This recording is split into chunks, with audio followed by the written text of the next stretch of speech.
در دل یک تهدید بزرگ، از دل تهدیدها ایجاد فرصت میکرد. کاری که اینا کردن پیروزی نیست، جنایت جنگی است. حکم بازداشتشو صادر کردن، کافی نیست. حکم اعدام نتانیاهو.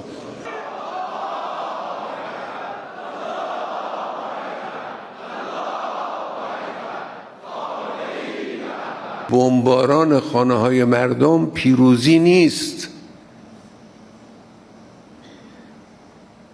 احمقها خیال نکنن چون خانه مردم رو بمباران میکنن، چون بیمارستان رو بمباران میکنن، چون اجتماعات مردم رو بمباران میکنن پس پیروز شدن. نه، هیچ کس در دنیا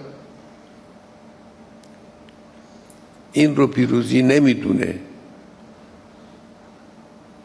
این پیروزی نیست، اینها پیروزی نیست.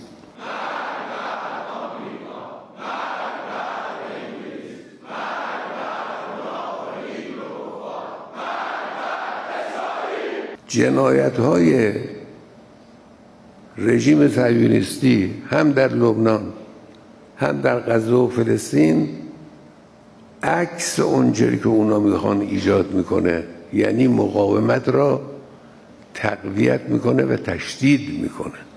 دو کلمه توضیح بدم و عرض بکنم. باید بگم